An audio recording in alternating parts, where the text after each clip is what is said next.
Assalamualaikum warahmatullahi wabarakatuh. Bismillahirrahmanirrahim. Alhamdulillahirabbil alamin. Allahumma shalli ala sayyidina Muhammad wa ala ali sayyidina Muhammad. Rabbi shrah li sadri wa yassir li amri wahlul 'uqdatam min lisani yafqahu qawli. Rabbi zidna ilma warzuqna fahma. Raditu billahi rabba wa bil islami dina wa bi Muhammadin nabiyya wa rasula amma ba'du. Yang saya hormati guru kita Abi Ridwan Abadi yang sudah hadir di tengah-tengah kita dalam kajian ngopi pagi hari ini, dan juga Umi Ririn yang kami hormati. Begitu juga dengan Bapak Ibu, teman-teman yang sudah hadir di ruang Zoom dalam kajian ngopi pagi bersama Abi Ridwan pagi hari ini. Alhamdulillah, mari kita ucapkan rasa syukur kita kehadiran Allah Subhanahu wa Ta'ala, yang mana karena rahmat, taufik, dan hidayahnya kita diberi kesempatan untuk bertatap muka dalam menimba ilmu di pagi hari ini. Kedua kalinya, sholawat dan salam tak lupa mari kita haturkan keharibaan junjungan kita Nabi besar Nabi Muhammad SAW dengan mengucapkan Allahumma sholli ala sayyidina Muhammad wa ala ali sayyidina Muhammad. Bapak Ibu yang dirahmati Allah, untuk memulai kajian ngopi pagi pada hari ini, mari kita awali dengan membaca surah Al-Fatihah dan doa awal majelis dengan harapan semoga ilmu yang kita dapatkan diberkahi oleh Allah Subhanahu wa Ta'ala dan bisa kita amalkan, juga bisa kita ajarkan. Ala hadhihi niyah wa likulli niyatin salihah. Al-Fatihah. A'udzu billahi minasy syaithanir rajim. Bismillahirrahmanirrahim. Alhamdulillahi rabbil alamin. Ar-Rahmanir Rahim. Maliki yaumiddin. Iyyaka na'budu wa iyyaka nasta'in. Ihdinas siratal mustaqim. Siratal ladzina an'amta 'alaihim ghairil maghdubi 'alaihim waladdallin. Amin. Bismillahirrahmanirrahim. Allahumma inni a'udzubika an adilla au udalla au azilla au uzalla au azlima au udlama au ajhala au yujhala alayya. Rabbi zidni ilma wa wassi'li fi rizqi wa barik li fi ma razaqtani waj'alni mahbuban fi qulubi ibadik wa azizan fi uyunihim waj'alni wajihan fid dunya wal akhirah wa minal muqarrabin ya katsiran nawal ya hasanal fi'al ya qa'iman bila zawal ya mubdi'an bila mithal falakal hamdu walakal minnah walakas syarafu ala kulli hal. Wassallallahu ala sayyidina Muhammadin wa ala alihi wa sahbihi wasallam. Walhamdulillahi rabbil alamin. Baik Bapak Ibu yang dirahmati Allah, untuk selanjutnya yaitu tilawatin Quran yang akan dibacakan oleh Saudara Arfil. Kepada Saudara Arfil dipersilahkan. Bismillahirrahmanirrahim. Assalamualaikum warahmatullahi wabarakatuh. A'udzu billahi minasy syaithanir rajim. Bismillahirrahmanirrahim. Ya ayyuhalladzina amanu idza qila lakum tafassahu fil majalis إذا قيل لكم تفسحوا في المجالس فافسحوا يفسح الله لكم وإذا قيل انشزوا فانشزوا يرفع الله الذين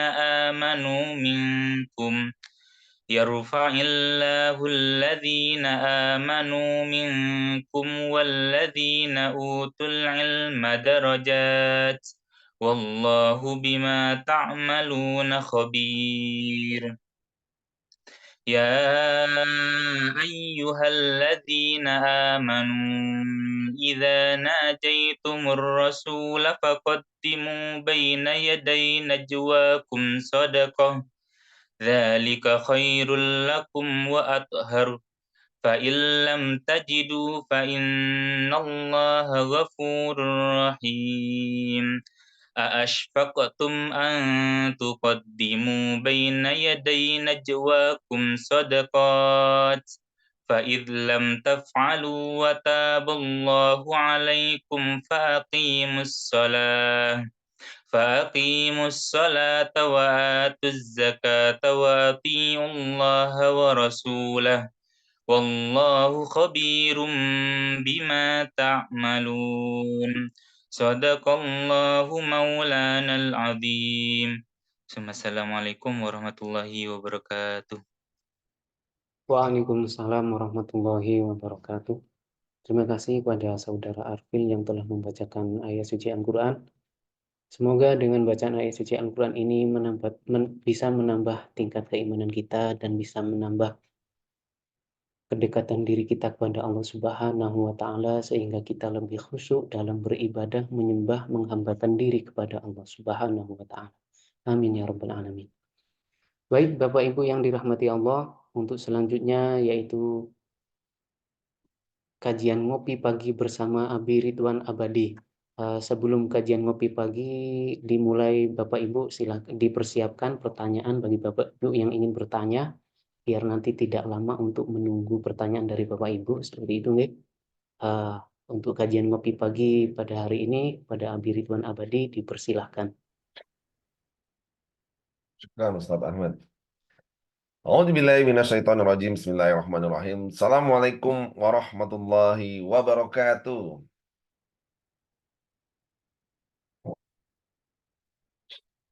Alhamdulillah, alamin. Allahumma shalli ala Sayyidina Muhammad wa ala ali Sayyidina Muhammad. Rabitu billahi rabba wa bil islami dina wa bi Muhammadan nabiyya wa rasulullah. Rabbi zidni ilma wa rizqni fahma. Qala rabbi shrah li sadri wa yassir li amri tammi lisani yafqahu qawli amma ba'd. Alhamdulillah wa syukurillah, kita ketemu lagi di perkara iman dan ilmu, insyaallah ya. Bahagia hari ini bisa menyapa teman-teman semua dari Yogyakarta, dan alhamdulillah hari ini ya teman-teman wajahnya segar-segar semua, ceria-ceria ya. Bagi yang open cam, kalau nggak open cam kan nggak bisa ngeliat ya. Nah, alhamdulillah di pagi hari ini semoga Allah limpahkan kepada kita rahmatnya, Allah limpahkan kepada kita hidayah, Allah limpahkan kepada kita karunia-Nya, sehingga kita juga bisa belajar, mendapatkan ilmu manfaat untuk kita semua ya. Sahabat sekalian yang dirahmati oleh Allah SWT ya. Pagi hari ini eh, kita lanjutkan kajian-kajian kita di sebelumnya ya. Masih temanya seputaran tentang leadership ya, berbicara tentang disiplin ya. Kenapa kita masih terus membahas tentang leadership ya? Karena kepemimpinan ya, kepemimpinan ini adalah sesuatu yang seringkali tidak diajarkan di sekolahan, tapi lebih banyak ini adalah emotional quotient. Jadi kecerdasan secara emosi yang tidak diajarkan secara langsung di sekolah, karena sekolah lebih banyak mengajarkan tentang IQ, bagaimana mengasah intellectual quotient kita ya.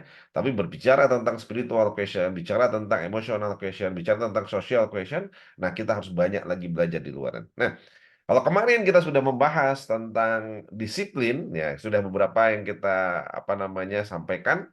Nah, kita akan lanjutkan. Sharing kita hari ini masih berbicara tentang disiplin, ya. Di acara ngopi pagi, ya ngobrol pagi perkara iman dan ilmu. Nah, insyaallah. Kemarin kita sudah membahas tentang disiplin, ya. Yang pertama D-nya itu dipaksa, kalau masih ingat, ya. Terus I-nya itu adalah impian sebagai penguatnya, pondasinya, ya. Terus S-nya adalah sabar dalam proses. Nah, ini cocok bagi teman-teman yang kemarin habis ikut Champion Game. Ya, I-nya adalah ikhtiar maksimal mengeluarkan potensi terbaik dalam diri kita. Ya. P-nya adalah pergaulan yang mendukung, circle teman, ya, satu kelompok yang mendukung gitu. Dan terakhir kemarin kita sudah membahas tentang lupakan yang menghambat. Nah, jadi kita udah sampai sini. Berarti masih ada dua lagi yang akan kita bahas di pagi hari ini, adalah I dan N. Nah, terakhir nih ya. Ini ngomongin disiplin aja kita 3 pertemuan ya.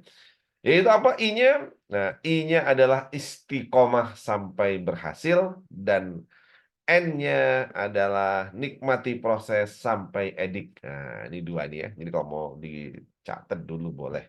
Istiqomah sampai berhasil dan nikmati proses sampai edik. Nah, addicted ini sampai kecanduan, sampai ketagihan, ya kira-kira begitu, kira-kira bahasa lebih umumnya. Ya, sahabat sekalian, ya kita akan bahas satu persatu, yaitu kita bicara tentang istiqomah sampai berhasil ya.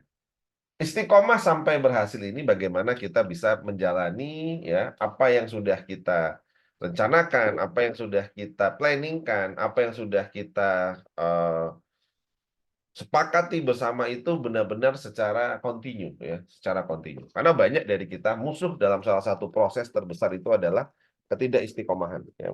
Saya sering bilang, jangan sampai kita angkat-angkat tai ayam. Angkat-angkat tai ayam itu apa? Jangan sampai kita semangat di awal, kayaknya kita wah udah oke gitu ya. Tapi at the end ternyata kita menyerah di tengah jalan. Dan ini musuh terbesar dalam sebuah proses itu adalah ketidakistiqomahan gitu ya. Nah, maka apa yang harus kita lakukan? Yuk latihan istiqomah gitu ya. Latihan istiqomah. Nah, di Al-Qur'an ya ini disampaikan di Quran surat Hud ayat 112, maka tetaplah di jalan yang benar. Tetaplah di jalan yang benar ini adalah sebagai refleksi keistiqomahan kita dalam kebaikan. Sebagaimana engkau Rasulullah Nabi Muhammad SAW ya, telah diperintahkan. Nah, jadi diperintahkan kepada Rasulullah untuk terus berada di jalan yang benar, berarti diperintahkan juga kepada seluruh umatnya, kepada kita semua untuk terus istiqomah di jalan yang benar. Begitu pula orang-orang yang bertaubat bersamamu. Janganlah kamu melampaui batas, sungguhnya Dia Maha melihat apa yang kamu kerjakan. Nah, maka ayo istiqomah terus kita, ya. Ayo istiqomah. Terus ketika kita mau tadi, ketika yang kita lakukan itu adalah sebuah kebaikan, ketika yang kita lakukan itu adalah lillah, maka jangan berhenti, jangan menyerah di tengah jalan, ya. Nah, kalau di bahasa Jawa kan ojo leren dadi wong apik, nah, ya kira gitu. Jadi disiplin tadi kontekstualnya adalah bagaimana kita merefleksikan untuk terus berada di jalan kebaikan. Jangan menyerah, jangan berhenti, ya. Nah, maka teman-teman sekalian, semua yang dirahmati oleh Allah pagi hari ini, apapun yang sudah kita mulai, ayo kita selesaikan. Apapun yang sudah kita rencanakan, ayo kita selesaikan. Teman-teman punya planning, wah, mendaki gunung, selesaikan. Teman-teman punya planning, mengerjakan GWU sampai dengan selesai sebagai final project, selesaikan. Sahabat sekalian punya tugas di kantor, ya, yang memang harus dikerjakan, selesaikan. Apapun itu, istiqomah, ya. Jadi kalau kita sudah punya satu kebiasaan yang baik, lakukan terus, ya.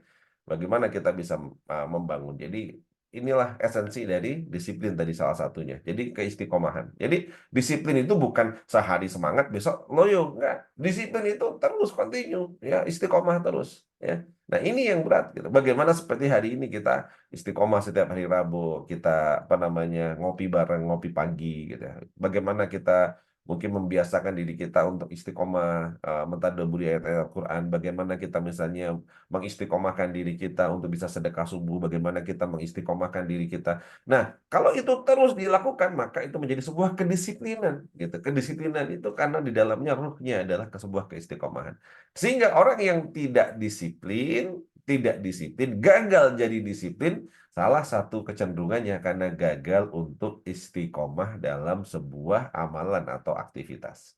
Contoh nih ya, wah seneng banget nih kita misalnya kita terima di satu perusahaan, kita bekerja dan kita di sana jadi santri karya misalnya. Wah, Masya Allah, mungkin kita semangat di awal-awal masuk tepat waktu pagi hari gitu ya, sebelum berangkat misalnya di sana ada apa, kita kerjakan sebaik mungkin. Kenapa? Karena kita masih awal-awal bulan pertama. Terus lalu ngelihat kok teman-temannya ada yang kadang telat dibiarin apa segala macam. Lama-lama luntur keistiqomahan kita. Padahal udah baik nih tadi. Kita sudah berada di jalan kebaikan, tepat waktu, hadir, halakoh, apa segala macam. Ternyata karena kita ngelihat terpengaruh dengan lingkungan, ada saja lama-lama turun. Nah, ketika kita tidak istiqomah, maka gagal kita disiplin. Nah, kira-kira begitu.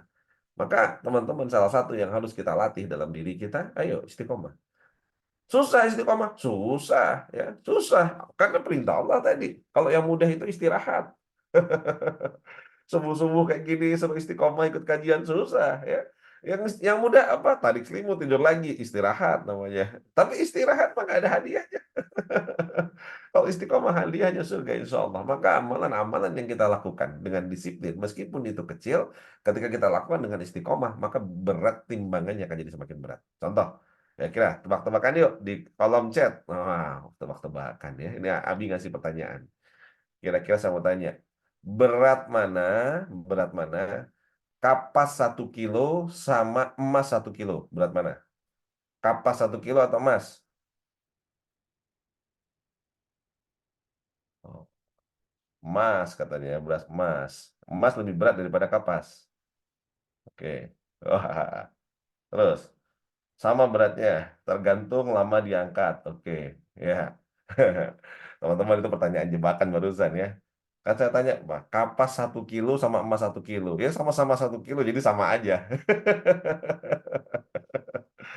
Oke, karena sama-sama 1 kilo. Nah, ini bukan pertanyaan. Ini pertanyaan sesungguhnya. Diulang, diulang, diulang. Ini pertanyaannya yang barusan ngetes teman-teman ngantuk atau enggak.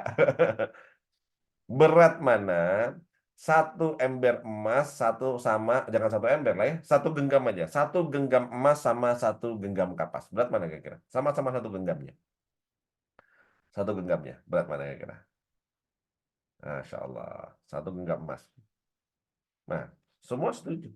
Satu genggam emas lebih berat daripada kapas. Kenapa? Masa jenis emas lebih berat. Baik. Nah, itu ibarat sebuah keistiqomahan. Keistiqomahan itu ibaratnya kayak tadi, masa jenis.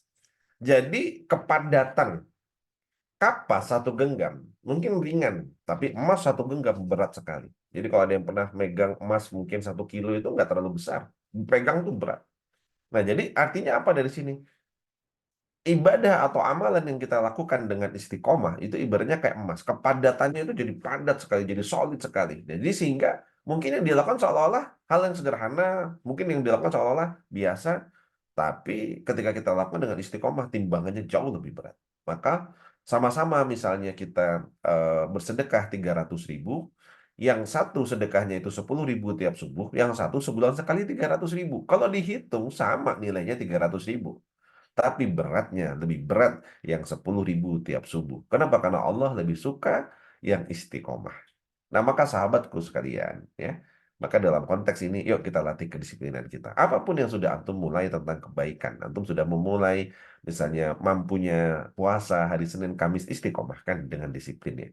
Antum memulai untuk tilawah setiap subuh, setiap pagi, setiap ba'da sholat, antum melakukan yang namanya odot, istiqomahkan. Antum sudah melakukan mungkin kebaikan-kebaikan yang saat ini sudah dikerjakan, istiqomahkan. Ya.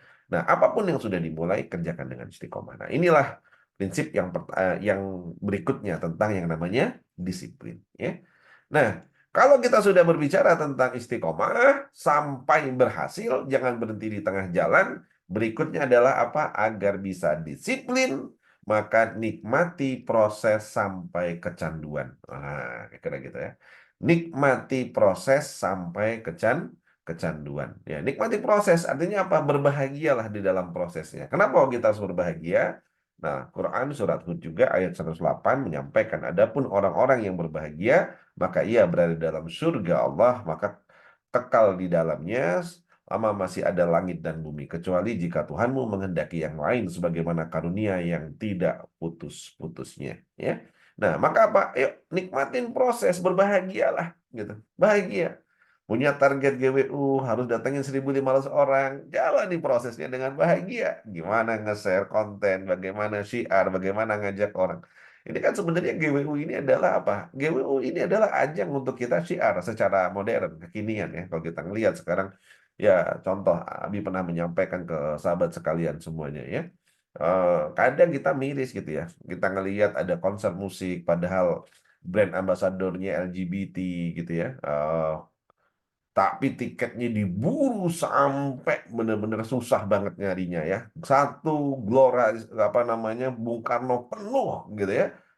Nah, kemarin kan acara Coldplay ya. Kalau kita ngelihat sempat ditolak tapi apa segala macam itu contoh sederhana. Nah, kalau seandainya satu hal yang mungkin secara nilai-nilai agama ataupun nilai-nilai value yang bisa kita ambil itu mungkin sedikit hanya lebih pada sifatnya hiburan itu aja bisa sampai sedemikian rupa ya disiarkan, diramaikan gitu. Masa kita untuk menyiarkan kebaikan hanya datangkan 1.500 orang, kita nggak happy, kita nggak bahagia. Bahagialah, karena kebahagiaan itu menularkan kebahagiaan. Jangan-jangan, kenapa susah sekali kita melakukan keistiqomah dalam kebaikan? Karena kita tidak bahagia dalam prosesnya. Nah, maka apa? Maka berbahagialah dalam prosesnya. Itu seperti Mas Bintang. Istiqomah terus setiap subuh, sembari kajian, sembari olahraga. Ya, Masya Allah. Dan beliau juga istiqomah dengan rambut yang tidak tumbuh-tumbuh. Insya Allah. Ya. Nah, maka istiqomah itu penting gitu. Nah, maka ini yang harus kita lakukan. Lalu berikutnya adalah bagaimana kita bisa berbahagia di dalam prosesnya. Bahagia, ya. Nikmatin prosesnya, nikmatin proses sampai edik. Nah, biasanya kedisiplinan ikut terjadi ketika sudah menjadi satu kesadaran dalam konteksnya tadi apa? Ya, kalau bahasa Abi adalah kecanduan tadi, ya. Nikmatin proses sampai kita kecanduan. Nah, kalau kita berbicara nikmatin proses sampai kecanduan, maka tidak perlu lagi disuruh, kita akan melakukannya. Disiplin, sudahan gitu. Nah, jadi disiplin itu kunci terakhirnya bagaimana kita bisa menikmatin prosesnya sampai levelnya itu bukannya level dipaksa. Masih ingat kemarin di awal adalah dipaksa dulu kan? Nah, maka di akhir itu adalah levelnya sudah bukan level dipaksa lagi, tapi levelnya sudah kecanduan. Nah, berapa tahapan proses dari dipaksa sampai kecanduan? Ada 5 levelnya. Ya. 5 levelnya apa? Yang pertama dipaksa. Melakukan sesuatu yang mau kita lakukan, itu pertama kita dipaksa.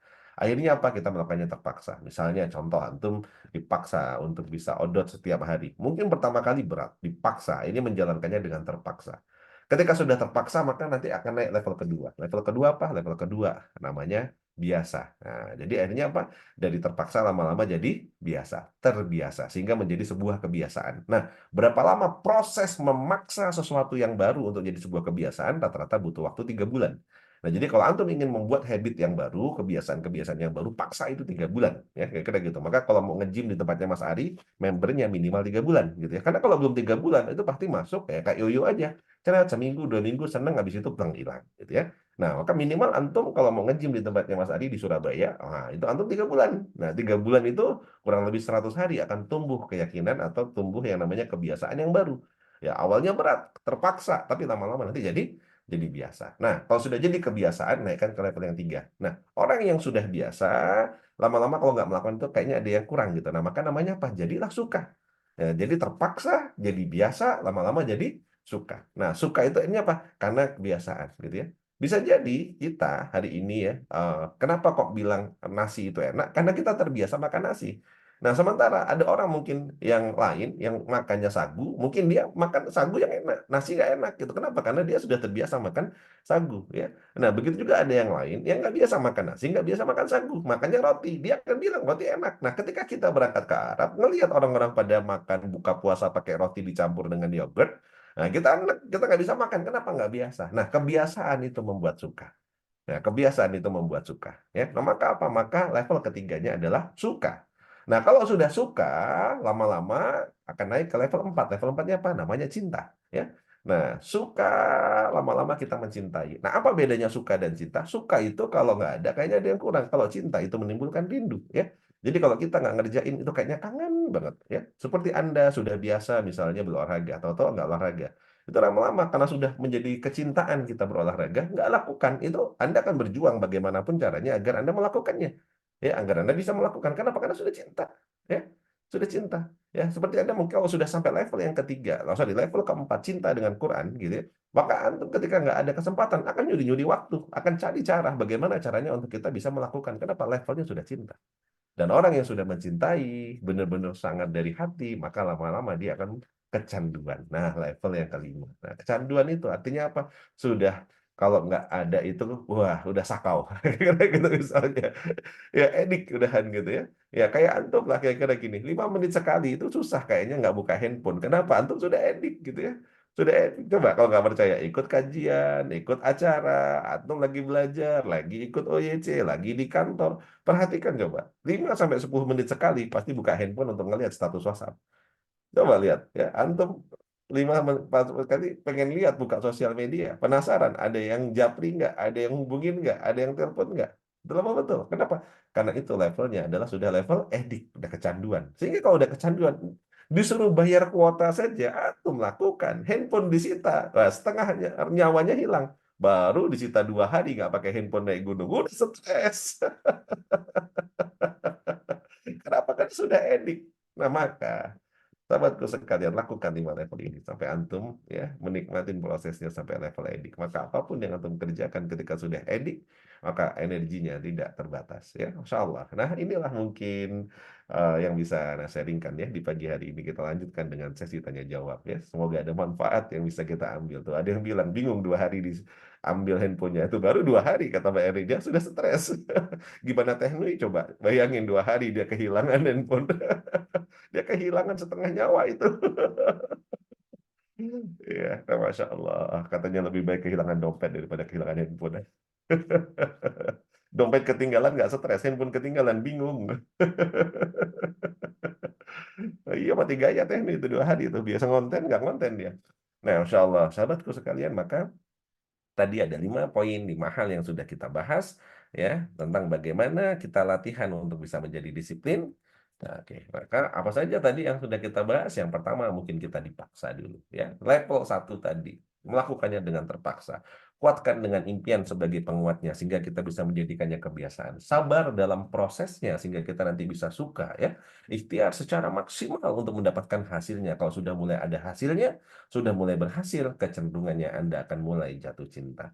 Kumpul dengan orang-orang yang punya pergaulan yang sama, yang punya kecintaan dan kesukaan yang sama, sehingga saling memotivasi ketika Anda down, ketika Anda mau menyerah, ketika Anda lemah, gitu ya. Lupakan hal-hal yang menghambat, karena pasti tentu dalam setiap proses untuk kita menjadi lebih baik, itu pasti ada tantangan dan ada ujian. Lalu istiqomah sampai berhasil.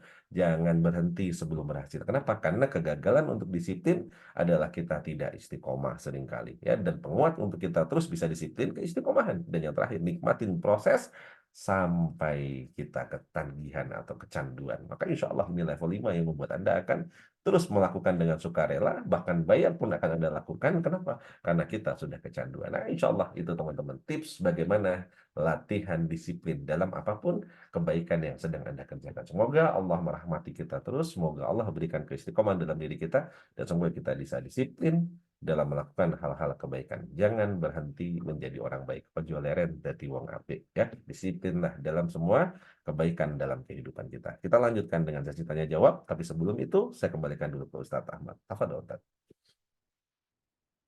Baik, Masya Allah. Terima kasih Amir Ridwan untuk materinya di kajian ngopi pagi hari ini. Selanjutnya, Bapak Ibu yang dirahmati Allah, kita masuk ke sesi tanya jawab. Silakan bagi Bapak Ibu yang ingin bertanya bisa menuliskan pertanyaannya di kolom chat. Sambil saya menunggu pertanyaan dari Bapak Ibu, mohon izin saya untuk berbagi layar. Izin untuk melaporkan kegiatan di Pondok Entrepreneur Utsman bin Affan di bulan Januari minggu ketiga. Yang pertama ada kegiatan di TPA Utsman Lampung, yaitu yang pertama murojaah baca Al-Quran, kemudian membaca Asmaul Husna, dan belajar Iqra untuk pemula. Selanjutnya ada kegiatan juga di TPA Utsman Batanghari, yaitu kegiatan sholat berjamaah. Alhamdulillah rutin, santri-santri selalu diajari sholat berjamaah, kemudian belajar menulis hadis Nabi, dan belajar Iqra. Kemudian belajar membaca nadom. Selanjutnya kegiatan di Setaba Utsman Geria Santa, yaitu belajar Iqra, kemudian tahsin baca Al-Quran. Selanjutnya kegiatan di Setaba Utsman Villa Bukit Tidar, itu ada kegiatan belajar mewarnai dan belajar menulis huruf hijaiyah, dan juga kegiatan belajar Iqra. Selanjutnya kegiatan di Pondok Utsman Lampung, yaitu kajian rutin ngaji rebuan bersama Ustadz Ahmad Farul Rozi. Kemudian kegiatan Jumat berbagi di Masjid Miftahul Jannah Malang. Untuk laporan cash flow donasi Bapak Ibu yang dirahmati Allah, saldo di akhir Januari minggu kedua kemarin itu 3.405.000 sekian. Dan pemasukan di minggu ketiga itu 4.853.000. Dan penyaluran donasi di bulan Januari minggu ketiga itu 8.860.000. Sehingga sisa saldo di Januari minggu ketiga itu minus 601.000. Jazakumullah khairan kasiron kepada Bapak Ibu yang telah menyisihkan rezekinya untuk mensupport kegiatan amal soleh di Pondok Entrepreneur Utsman bin Affan. Semoga Allah membalas kebaikan Bapak Ibu semuanya dengan sebaik-baik balasan. Dan bagi Bapak Ibu yang ingin berdonasi ke Yayasan Usman, silakan Bapak Ibu bisa mentransferkan donasinya ke rekening BSI 444 12 12 12 2 atas nama Yayasan Usman. Dan konfirmasi transfer Bapak Ibu bisa konfirmasi ke nomor admin 0895 1309 2202. Baik, itu yang bisa saya sampaikan. Selanjutnya saya cek dulu. Ini ada pertanyaan dari Ibu Erlin Jogja. Izin saya bacakan nih, Abi. Teman-teman. Bagaimana tips coach ketika istiqomah menurun? Bismillahirrahmanirrahim. Bagaimana tipsnya jika istiqomah menurun? Maka ketika istiqomah kita menurun, lihat step sebelumnya. Nah, step sebelumnya apa? Nah, coba Anda lihat ya. Jadi ini satu dengan yang lain, susunannya Abi sudah susunkan untuk kita apa namanya bisa membuat sebuah frameworknya atau gambarannya. Istiqomah sampai berhasil. Yang membuat kadang kita tidak istiqomah kan ada penghambat. Ada godaan, ada rintangan, ada kegalauan, ada pokoknya ujian, cobaan, dan macam-macam ini. Nah, kalau antum nggak bisa move on dari sini, maka seringkali gagal istiqomah. Nah, bagaimana agar kita bisa melupakan yang menghambat? Bagaimana agar kita bisa move on? Maka cari circle yang mendukung. Nah, jadi istiqomah sampai berhasil, lihat dua step berikutnya sebagai pondasinya. Nah, apa pondasinya? Ya, kita untuk istiqomah harus bisa move on dari masalah, harus bisa move on dari tantangan, dari ujian, dari rasa lelah, rasa capek, dan lain-lain. Nah, untuk itu butuh teman. Seperti antum ketika naik gunung, kalau sendirian, ketika lelah sekali bisa jadi berhenti. Tapi karena punya pergaulan, lingkungan, kelompok yang mensupport, maka akhirnya terus bisa berjalan sampai dengan selesai, gitu ya. Nah, ini yang mungkin bisa menjadi satu satu trigger untuk kita bisa terus istiqomah tadi ya. Memang tidak mudah, memang tidak mudah. Maka kenapa kumpulono wong ingkang soleh, punya pergaulan lah yang mendukung, ya punya pergaulan yang baik. Karena lingkungan sangat berpengaruh, gitu ya. Ada orang yang mungkin tadinya belum hijrah, belum pakai hijab, belum pakai niqab dan seterusnya. Ternyata dia berkumpul dengan yang baik, insya Allah dia akan menjadi baik juga pelan-pelan perlahan. Tapi ketika pergaulannya berganti lagi bisa jadi juga akhirnya lepas lagi. Kenapa? Kembali kepada tadi lingkungan, circle, dan masalah yang terjadi. Ya. Maka insya Allah coba latihan untuk kita terus bisa istiqomah dengan berkumpul dengan orang-orang yang baik, circle yang mendukung. Nah, Masya Allah, maka kita jaga, kita rawat komunitas kita, kajian kita seperti ini agar terus saling mengingatkan untuk kita jadi lebih baik lagi. Ya, kira-kira seperti itu. Wallahu a'lam bishawab. Baik, itu pertanyaan pertama. Barangkali ada pertanyaan lagi dari Bapak Ibu. Jika tidak ada, mungkin cukup ya, Abi.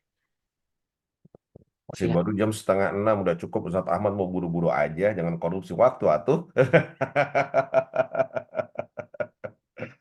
Iya, Masya Allah ya teman-teman Solo yang hari ini sedang ada acara bisnis kelas GWU, semoga dilancarkan, semoga sukses acaranya ya, dan semoga bisa membawa manfaat buat teman-temannya. Dan chapter-chapter yang lain yang belum menyelenggarakan kegiatan juga semoga dimudahkan dan dilancarkan kegiatannya ya.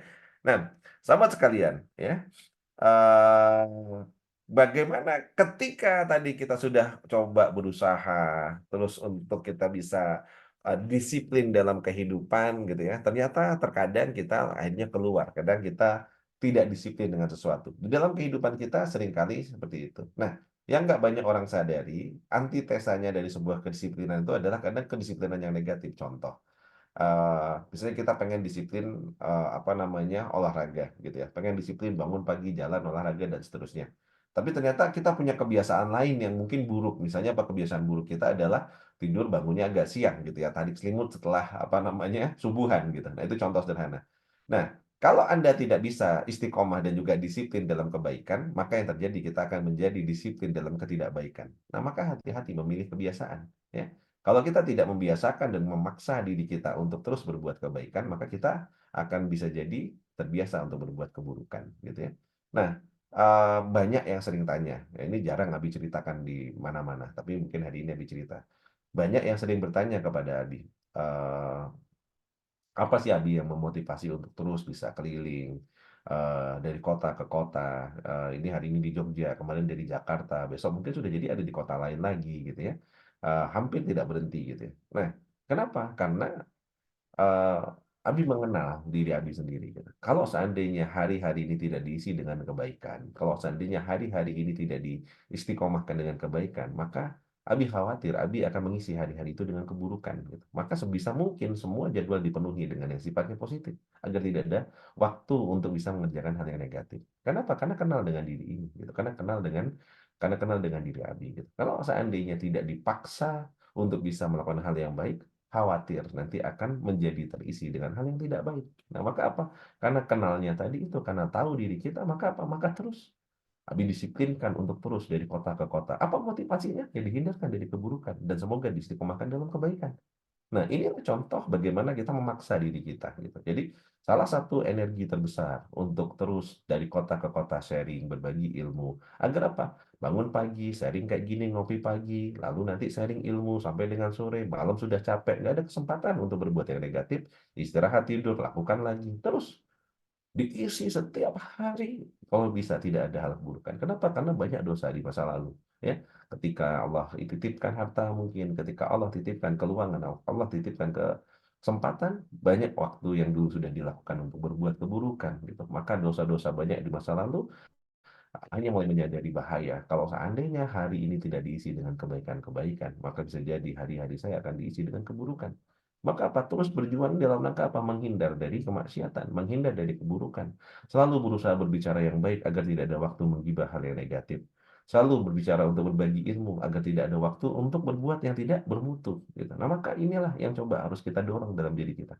Karena ketika kita tidak disiplin dan istiqomah dalam kebaikan, maka ada celah besar setan menggoda untuk kita jadi istiqomah dan disiplin dalam keburukan. Nah, maka sahabat sekalian ya, push the limit, dorong diri kita sampai benar-benar kita tidak punya kesempatan dan tidak punya waktu untuk kita bermasalah ya, untuk kita membuat hal-hal yang negatif. Terus dorong diri kita ya. Jangan sampai kita punya banyak waktu luang, yang waktu luang itu akhirnya tidak bermanfaat. Ada kalanya kita istirahat, betul. Jadikanlah malam sebagai selimut untuk kita beristirahat. Maka Abi kayak tadi malam masih coaching di klien sampai jam 10 malam gitu ya. Pulang sampai rumah capek pasti. Udah selesai sampai rumah ya bersih diri apa segala macam istirahat. Bangun pagi ngisi kajian ya kira gitu setelah sholat subuh. Nah, maka apa? Maka jangan beri ruang untuk ada setan masuk berbuat hal-hal yang buruk dalam diri kita ya. Isi jadwal kegiatan hari-hari dengan hal yang positif. Ya, insya Allah mungkin itu sedikit. Baik, ada pertanyaan lagi Ustaz Ahmad? Ada pertanyaan, ini satu pertanyaan izin saya bacakan. Izin bertanya Coach, bagaimana cara mengajarkan atau menularkan disiplin ke tim yang beda generasi dan gapnya jauh? Baik, Masya Allah. Bagaimana kita menularkan kedisiplinan ke tim yang berbeda generasi dan gapnya jauh? Maka salah satu tipsnya adalah masuk ke dunianya. Nah, masuk ke dunianya itu artinya apa? Memahami culture, memahami budaya. Nah, saya Abi ya sebenarnya sering mengajarkan tentang teori generasi ya, generation ya, tentang generasi ya, baby boomers, generasi X, generasi apa X, Y, Z, Alpha sekarang. Abi sering mengajarkan itu. Tapi Abi juga menganut keyakinan, keyakinan ya, maksudnya punya keyakinan atau prinsip bahwa ada sesuatu yang sifatnya adalah lintas batas tanpa memandang generasi.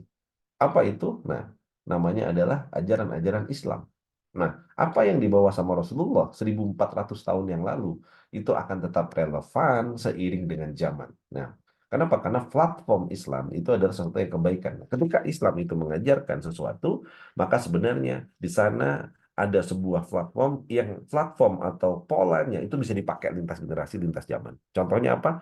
Contoh, kita mengulik tentang disiplin dalam konteksnya sholat. Mengajarkan kedisiplinan melalui sholat. Bagaimana kita sholat tepat waktu. Bagaimana kita sholat itu datang on time. Terus kita selesai ada tahapan-tahapannya. Nah, sholat ini tetap relevan. Dari 1400 tahun yang lalu sampai hari ini. Nah, maka bagaimana caranya kita menginstal ke anak-anak kita. Bagaimana kita menginstal ke adik-adik kita yang jauh usianya. Maka ajarkan kedisiplinan mulai dari hal yang sifatnya no debat. Apa itu no debat? Ya, contohnya tadi apa yang diajarkan oleh Islam. Misalnya apa? Disiplin dalam sholat, ya. Disiplin dalam berkata-kata positif, disiplin dalam beribadah, disiplin dalam hal-hal yang lain. Maka ajarkan apa yang diajarkan dalam Islam yang sifatnya adalah keistiqomahan. Nah, maka kita mulai dari mana? Mulailah dari rukun Islam. Rukun Islam apa? Syahadat. Ajarkan ketauhidan, ya, agar kita disiplin dengan ketauhidan. Sholat, ajarkan kedisiplinan dengan sholat, ya. Puasa, ajarkan bagaimana disiplin menahan hawa nafsu dengan puasa, ya. Zakat, ajarkan disiplin dalam berbagi, ya. Haji, ajarkan disiplin dalam berkarya sampai punya banyak harta sehingga bisa naik haji. Nah, maka inilah platform yang bisa kita pakai lintas generasi. Bagaimana saya mengajarkan kepada bumi baik bintang, ya maka pertama kali platformnya adalah Quran. Bagaimana kita mengajarkan yang platformnya pertama kali adalah Islam. Nah, maka ketika kita masuk dalam lintas generasi, maka yang harus menjadi pondasi untuk membangun kedisiplinannya adalah Quran, adalah Islam. Nah, mungkin ini satu tips bagaimana kita untuk bisa terus lintas masuk ke dalam generasi yang berbeda. Nah, cara sentuhannya lah yang berbeda. Kita nyentuhnya dengan apa? Dengan yang mereka hari ini mungkin paham, dengan mereka yang hari ini suka. Nah, apa caranya? Pendekatannya mungkin berbeda. Ada multimedia, kita pakai multimedia. Abi dulu waktu belajar Quran, ustadznya masih pakai rotan, suruh antri gantian satu-satu, berisik dipanggil disabet, gitu, nggak hafal disabet, pakai pola seperti itu. Sama yang diajarkan Quran, tapi pendekatannya dengan pendekatan militer, kira-kira gitu. Itu waktu pas SD. Tapi sekarang sudah berbeda. Kalau datang ke rumah Quran Usman, gitu ya, ke Pondok Al-Staba Usman, anak-anak datang, sudah ada ustazah-ustazah yang bahagia, diajakin nyanyi dulu, dibuat happy, masuk ke dalam ruangan, nanti ada multimedia, yang ngelihat, nonton, gitu ya, ternyata hafal. Nah, jadi artinya apa? Yang berbeda medianya, kontennya tetap sama, kontennya Quran. Nah, kira-kira begitu. Nah, maka platformnya boleh sama, platformnya kita cari sama, walaupun cara delivery-nya, penyampaiannya kadang bisa menyesuaikan dengan zaman dan eranya. Sama dengan syiar. Zaman dulu mungkin syiar itu selalu misalnya halakoh-halakoh di masjid, mungkin kita datang dengan kondisi. Hari ini bisa jadi syiar tentang bisnis, syiar tentang Islam, bisa masuk lewat pintu bisnis dan acaranya nggak harus di masjid. Bisa jadi acaranya di hotel. Contoh GWU, Gebir Wirausaha ini syiar.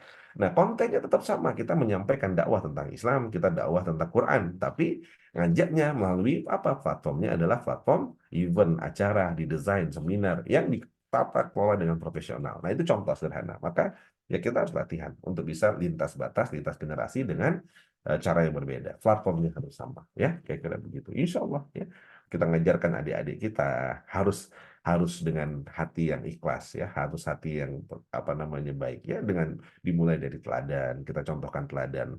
Abi mengajarkan tentang productivity, mengajarkan tentang kedisiplinan, ya harus mencontoh, mendorong diri dulu untuk bisa disiplin dan juga bisa istiqomah. Kira-kira begitu. Wallahu a'lam bishawab, ya.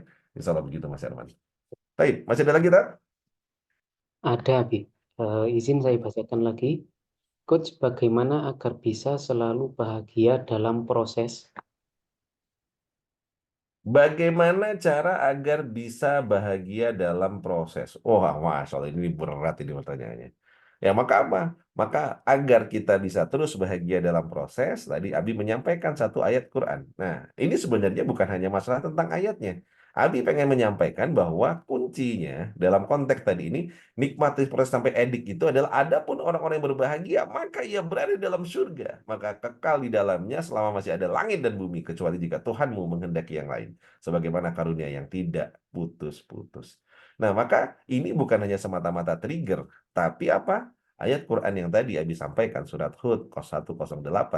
Abi pengen menyampaikan bahwa berbahagia itu adalah kita selaras dengan apa yang Allah kehendaki. Ketika kita bisa memaknai takdir dalam setiap kehidupan kita adalah takdir terbaik. Ya, takdir terbaik. Kita mendapatkan apa yang kita impikan, yang kita doakan, yang kita harapkan, maka itu karunia dari Allah. Ya. Tapi ketika kita tidak mendapatkan apa yang kita hendaki, kita impikan, kita sedang kejar benar-benar ternyata kita nggak dapat, berarti kita sedang diselamatkan dari sesuatu yang Allah tahu pasti ada yang lebih baik. Bisa jadi waktunya yang belum tepat, bisa jadi Allah punya rencana yang lain yang lebih baik. Ya, maka bagaimana bisa selalu bahagia dalam setiap proses sampai dengan berhasil tadi? Caranya adalah dengan benar-benar mengimani, benar-benar kita bertakwa sama Allah, mengimani bahwa rencana Allah itu adalah yang terbaik. Ya, mengimani takdir kita, ya, mengimani qada dan qadar. Nah, kalau kita bisa mengimani semuanya bahwa itu adalah rencana dan skenario terbaik Allah, tidak ada ruang untuk kita tidak bahagia. Kenapa kita terus bisa bahagia? Karena kita sadar betul apapun yang terjadi dalam kehidupan kita, bahkan hal terkecil dalam kehidupan kita, sudah ada sutradara yang mengaturnya. Ya. Sudah ada Sang Maha Pengatur semuanya. Kenapa lagi kita bersedih? Ya, kenapa? Karena Allah sudah mengatur semua skenario terbaiknya. Adapun hal-hal yang belum kita suka atau belum hal-hal yang sesuai dengan apa yang kita inginkan, maka disitulah Allah menempa kita bagaimana kita bisa ikhlas, bagaimana kita bisa ridho, bagaimana kita bisa bersyukur, bagaimana kita bisa bersabar, bagaimana kita bisa sederhana, bagaimana kita bisa lapang dada gitu. Nah, maka apa? Allah tidak akan salah menjodohkan kita dengan siapa. Allah tidak akan salah mempertemukan kita dengan atasan seperti apa. Allah tidak akan salah menjalankan takdir dalam kehidupan kita. Ketemu dengan suami, ketemu dengan istri, dengan anak, dengan orang-orang di sekeliling kita yang mungkin kadang kita ngerasa bukan pilihan terbaik yang kita rasa hari ini, tapi sejati yang terbaik untuk menjadikan kita lebih baik lagi. Maka ketika kita ngerasa, kok suamiku nggak seperti yang aku bayangkan ya, kok istriku belum seperti yang aku bayangkan ya, kok atasanku belum seperti yang aku bayangkan ya, kok bawahanku belum seperti yang aku bayangkan ya, maka tanya dengan Allah, ya Allah, apa hikmah yang kau siapkan dengan semua kejadian ini? Apa pelajaran yang bisa saya ambil dari semua ini? Ya, maka salah satu yang terpenting adalah ridho dengan apa yang sudah Allah skenariokan. Ya. Eh, Contoh sederhana, saya dulu pernah kecil ya, protes sama Allah. Kenapa kok saya dilahirkan dari keluarga ini gitu ya? Udah keluarganya bangkrut, lagi susah waktu itu ya, habis kena gempa bumi gitu ya. Bapak saya keras sekali, sampai saya satu ketik tanya sama ibu saya, Mak, aku ini anak kandung atau anak angkat sih? Saya bilang, anak kandung atau anak nemu gitu. Kok bapak didik saya itu keras banget? Ya, sabut lah, dipukul, di apa segala macam pada saat kecil. Sampai saya pernah kabur dari rumah gitu ya, kabur lari ke rumah nenek dan seterusnya. Dulu mungkin tidak bisa nerima kondisi itu. Tapi ketika hari ini flashback, Abi ngerasa semua perjalanan, Masya Allah ya. Kalau Abi mungkin tidak dilahirkan dari keluarga ini, mungkin nggak sekuat, nggak setaf hari ini gitu. Jadi kadang kita baru bisa mengambil hikmahnya itu jauh setelah kejadian gitu ya. Nah, Bu, berarti Allah memang menempa gitu. Lahir di keluarga ini tuh Allah menempa. Dan hari ini Abi ngelihat Bapak itu lembut sekali, bahkan gampang nangis, bahkan gampang tersentuh. Hari ini pun menjadi penggerak dakwah yang luar biasa gitu. Ya, kita nggak pernah tahu skenario Allah gitu ya. Nah, maka teman-teman yang hari ini mungkin ditakdirkan dengan kehidupan pasangan, keluarga, lingkungan, atasan, bawahan yang mungkin belum seperti yang kita inginkan, yakinlah Allah punya rencana. Dan jangan pernah minta orang lain berubah. Jangan pernah minta orang lain berubah.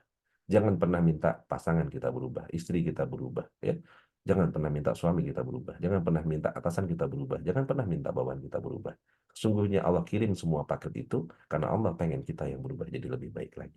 Karena Allah yang pengen membuat kita untuk bisa lebih ridho lagi, lebih ikhlas lagi, lebih bisa istiqomah lagi. Maka sahabat sekalian, ya, terimalah jalan takdir dengan bahagia. Maka insya Allah antum akan mendapatkan hasil akhir yang bahagia. Insya Allah gitu. Baik. Masih ada lagi Ustaz Ahmad. Wallahu a'lam bishawab. Ya. Baik, pertanyaan selanjutnya. Izin bertanya, Coach, cara agar tidak menyalahkan diri sendiri dan malah melemahkan diri ketika tidak mampu disiplin lagi. Karena kondisi tubuh berubah, jadi ada perasaan lelah mencoba. Baik, Masya Allah. Nah ini pelajarannya begitu luar biasa ya. Bagaimana kita tidak menyalahkan diri sendiri? Ya. Ada yang namanya rendah hati, ada yang namanya rendah diri. Rendah hati boleh, rendah diri jangan. Rendah hati itu adalah orang yang bijaksana, rendah diri itu orang yang minder. Nah, maka cara agar tidak menyalahkan diri sendiri, ya, menyalahkan diri itu bagian yang sebenarnya kalau dalam dosis yang tepat itu baik. Jadi ketika ada sesuatu tidak menyalahkan orang lain, menyalahkan diri dalam dosis yang tepat itu baik. Tapi overdosis Allah tidak suka dengan hal yang berlebihan. Terlalu menyalahkan diri itu berbahaya. Nah, maka apa yang bisa kita lakukan? Cukup sesuai dosisnya saja, jangan berlebihan. Oke, ini saya salah. Nah, maka apa? Kalau dosisnya tepat, maka yang ada adalah solusi, responsibility, tanggung jawab mencari solusi. Tapi kalau overdosis, kita depresi. Nah, maka apa yang dilakukan? Maka jangan sampai berlebihan. Menyalahkan diri boleh, tapi secukupnya saja. Agar apa? Agar kita fokus pada solusi. Tapi kalau antum berlebihan, maka antum bisa depresi. Nah, maka apa? Maka ketika kita tidak mampu untuk bisa disiplin, ketika kita gagal, ketika kita belum bisa melakukan sesuatu tadi. Ketika kita di sini ngerasa kondisi tubuh berubah, perasaan lelah, itu sebenarnya victim mentality yang sedang menguasai kita. Kenapa? Karena kemarin teman-teman Bu Siti Sugesti dengan usia yang sudah 52 tahun, oh, Bu Siti itu masih bisa menaklukkan gunung, wah, bawa carrier sampai atas. Masya Allah, luar biasa. Beliau malu dengan beliau kalau seandainya kita mau menyerah, kira-kira begitu. Ya. Nah, maka apa yang teman-teman bisa lakukan ketika kondisi kita lemah dan kita mulai menyalahkan diri, maka salah satunya adalah perbanyak istighfar. Ya, mohon ampunan kepada Allah. Ketika kita ngerasa salah, maka selayaknya orang yang bersalah, maka apa? Maka lakukan yang namanya pertobatan, taubatan nasuha. Maka apa yang kita lakukan? Maka istighfar, perbanyak istighfar kepada Allah. Nah, maka kalau seandainya triggernya karena kita ngerasa kondisi tubuh yang memang sudah tidak sama lagi, kondisi fisik kita yang memang sudah tidak muda lagi, yang sudah tidak bugar lagi, maka apa? Maka waktunya kaderisasi. Ya, kita tetap harus berjuang sampai berhasil, tapi mungkin tidak bisa dengan tenaga kita sendiri. Maka kenapa ketika kita masuk usia 40 tahun seringkali diajarkan oleh guru-guru kita, doa sudah mulai dirubah. Ya, kita mulai berterima kasih sama Allah dengan seluruh karunia, kita sudah mulai bertobat dan kita sudah mulai apa? Kita sudah mulai untuk mengerjakan amal soleh. Dan salah satunya apa? Salah satunya 3 hal yang diajarkan guru-guru kita. Ayo, kita miliki ilmu yang bermanfaat, kita kumpulkan harta, bisa berjuang di jalan Allah menjadi amal jariah kita, dan juga kita bisa mendidik anak-anak kita menjadi anak yang soleh. Nah, maka apa? Setelah masuk usia 40 tahun berarti waktunya kaderisasi. Waktunya mencetak kader-kader kita. Abi hari ini kenapa mencetak? Ada mentor BRM, ada mentor SBC, ya mentor nasional SBC, ada para mentor di PECI gitu. Kenapa? Karena memang sudah waktunya melanjutkan tongkat estafet perjuangan. Abi sudah ngerasa nggak mungkin, Abi akan keliling terus. Fisik juga, rambut aja udah nggak tumbuh-tumbuh lagi. Ya, fisik sudah nggak sebugar dan nggak sehat sedulu kali. Ya, nah, maka apa? Maka ketika sadar dengan kondisi fisik, maka sudah waktunya berbagi. Oke, estafet harus dilanjutkan. Berjuang tidak selesai, berjuang tidak berhenti. Sampai kapan? Sampai Allah panggil. Ya, tapi Abi pengen menghadap Allah dengan kondisi gagah berani. Lebih baik mati dalam medan pertempuran daripada mati dalam kondisi berbaring tidak berdaya di dalam ya mungkin tempat istirahat kita. Maka apa? Maka teruslah berjuang, jangan pernah berhenti. Ya. Selama Allah masih titipkan nafas di dalam diri kita, selama Allah masih titipkan ya jasad raga kita masih bisa bergerak, bergeraklah ya, berbuat kebaikan dengan istiqomah. Insya Allah itu teman-teman sekalian. Ya. Nah, maka jangan pernah menyalahkan diri terlalu berlebihan, jangan salahkan orang lain juga, responsibility, cari solusi. Ya, insya Allah begitu. Baik, terakhir, Ustaz Ahmad, masih ada apa enggak? Baik, ini pertanyaan selanjutnya. Izin bertanya, Coach. Dalam berkeluarga, pasangan kita, istri atau suami kadang sering lupa menikmati prosesnya. Begitu tahu hasilnya gagal atau tidak sesuai dengan harapan membuat kita down, tidak semangat lagi. Bagaimana cara menanggulangi sikap itu? Atau bagaimana agar tetap semangat lagi untuk berproses biar down-nya gak lama-lama? Maka jangan gantungkan hasil akhir pada kebahagiaan atau penerimaan makhluk. Jangan gantungkan ukuran kebahagiaan, kesuksesan itu dengan penerimaan makhluk. Maka gantungkan hasil akhir itu pada keridhaan Allah. Misal, kita berjuang hanya karena kita pengen dapatkan apresiasi dari pasangan kita. Kita berjuang karena kita pengen dapatkan apresiasi dari manusia. Maka antum akan lelah, akan capek. Ketika antum mengerjakan, ternyata pasangan kita, lingkungan kita tidak bisa memberikan apresiasi atau respon seperti yang kita inginkan, kita down. Ya. Nah, mencari ridhonya makhluk, mencari ridhonya manusia, maka itu adalah satu kesengajaan untuk kita tidak berbahagia. Apa yang bisa kita lakukan? Maka sedari awal luruskan niat hanya semata-mata mencari ridha Allah. Seandainya pun kita jatuh selama Allah ridho, maka jatuhlah dengan bahagia. Seandainya kita bangkrut, kalau Allah ridho dengan kebangkrutan itu, maka bangkrutlah dengan bahagia. Seandainya kita sukses dan Allah ridho dengan sukses itu, maka sukseslah dengan bahagia. Seandainya kita kaya dan Allah ridho dengan kekayaan kita, maka kayalah dengan bahagia. Seandainya pun kita harus sakit dan Allah ridho atas sakitnya kita, maka sakitlah dengan bahagia. Seandainya pun kita harus miskin, selama Allah ridho dengan itu, maka miskinlah dengan bahagia. Jalani semuanya kebahagiaan kalau kita benar-benar Allah ridho dengan itu. Kalau seandainya kita harus makmur, sukses, kaya raya, sehat, bugar, ganteng, cantik, dan keluarga sakinah mawadah, dan Allah ridho, maka itulah yang harus kita kejar. Jalani semua itu dengan bahagia. Maka jangan sandarkan ukurannya kepada manusia. Itu adalah membuat sakit hati yang disengaja. Ya, menyandarkan hasil akhir dan menyandarkan ukurannya itu kebahagiaan dan kesuksesan kepada manusia adalah sakit hati yang disengaja. Ya, maka apa? Maka sahabatku sekalian, santri-santri sekalian, Ayo mulai latihan, luruskan niat lagi semua pada Allah. Jadi ketika kita pasangan, istri, suami lupa menikmatin prosesnya, nah berarti apa? Oh, berarti saya sedang diuji sama Allah punya pasangan yang dia mungkin tidak bisa membahagia dengan proses. Gimana yang dilakukan? Apa yang bisa dilakukan? Ayo tadi ajarkan ketauhidan bahwa setiap hal yang terjadi dalam diri kita adalah rencana dan skenario terbaik. Bagaimana cara mengedukasinya? Kita nggak mampu menyampaikan, tarik belajar kepada guru yang sama. Ikut Zoom kayak gini, jangan sendirian. Contoh Mas Faisal dan Mbak Novi di Bali tuh, oh Masya Allah, serasi sekali berdua setiap kajian sebelahan gitu ya, Masya Allah. Anda perhatikan satu-satu, Anda perhatikan Pak Pur sama apa namanya Bu Indah selalu berdua gitu, walaupun sekarang lagi ditinggal sebentar Pak Purnya kayaknya ke kamar mandi gitu ya. Tapi biasanya pasti berdua gitu. Kenapa? Karena itu namanya menyelaraskan frekuensi. Tapi ketika kita belajar dengan guru sendirian, ngaji sendirian, nah, kadang-kadang seringkali frekuensinya tidak sama. Sehingga seperti yang Mas Anja sampaikan, oh pasangan kita lupa dengan prosesnya, tidak bahagia. Mungkin karena tidak dengar kajian yang sama, tidak sedang selaras. Tapi apakah kita harus bersedih? Enggak, itu Allah sedang kirim paketnya untuk menjadikan kita lebih baik. Maka apa yang bisa kita lakukan? Ayo, gimana caranya kita menjalani prosesnya? Ingat tadi, jangan pernah minta orang lain untuk berubah. Rubah diri kita. Karena seluruh paket yang Allah hadirkan, istri, suami, anak, bawahan, atasan yang hadir dalam hidup kita, itu sejatinya adalah Allah sedang meminta kita yang berubah jadi lebih baik. Bukan kita untuk minta orang lain yang berubah jadi lebih baik. Kira-kira gitu. Karena orang lain berubah atau tidak, itu murni hak prerogatif Allah yang membolak-balikkan hatinya dan memberi hidayah pada dia. Kita nggak akan mampu. Kita nggak akan mampu. Tugas kita hanya mendelivery. Tugas Abi menyampaikan ilmu kayak gini, sharing. Kenapa? Karena perintahnya jelas. Subuh, ya, Quran. Nah, ya karena begitu.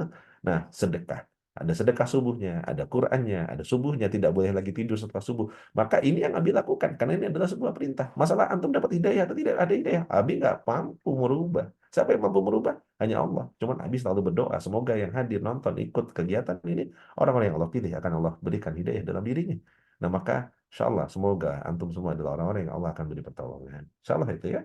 Jangan down, jangan down. Kenapa? Karena ukuran down atau tidak down itu adalah kalau kita menjalani proses tidak bahagia, menjalani proses itu akhirnya semakin jauh dari Allah, itulah kesedihan harusnya. Tapi kalau kita jatuh, kalau kita susah, kalau kita misalnya belum bisa mencapai hasil, tapi membuat kita semakin dekat dengan Allah, sejatinya itu kesuksesan yang kita belum sadari. Kok kita ternyata belum kaya, kok kita ternyata belum bisa kayak apa namanya maju bisnisnya, tapi dengan kondisi itu membuat kita lebih dekat dengan Allah, sejatinya itu kesuksesan yang sebenarnya ya. Maka jangan pernah bersedih. Masya Allah. Baik. Semoga teman-teman semua selalu diistiqomahkan disiplin dalam kebaikan. Ya, ojo leren dari wong apik, jangan lelah jadi orang baik. Masya Allah, Ibu Emma akhirnya mengajak suami tercinta. Wah, Masya Allah.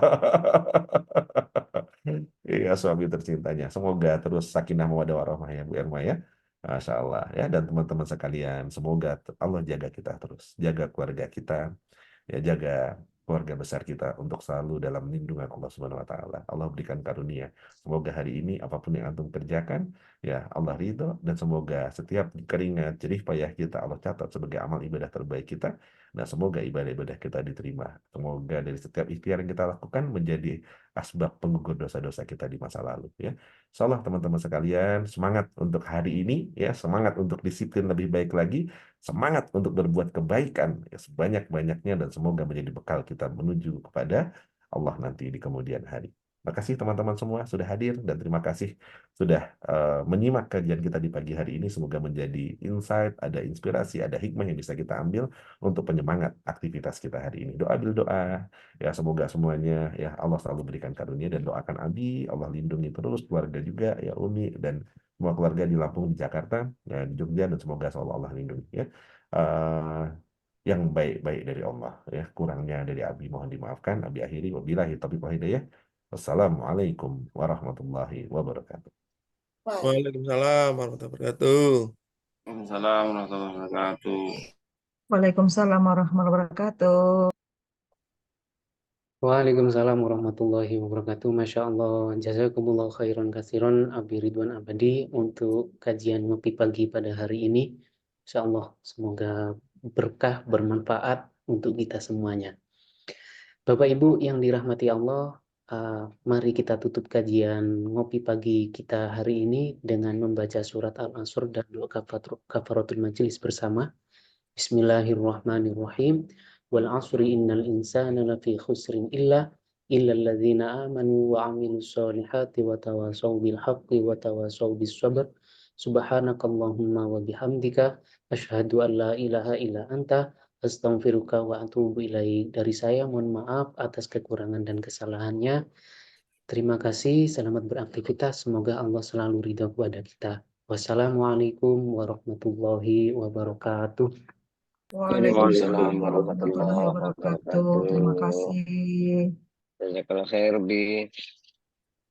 Wah, ya, insyaallah. Ustaz Ahmad, pertanyaannya belum sempat terjawab.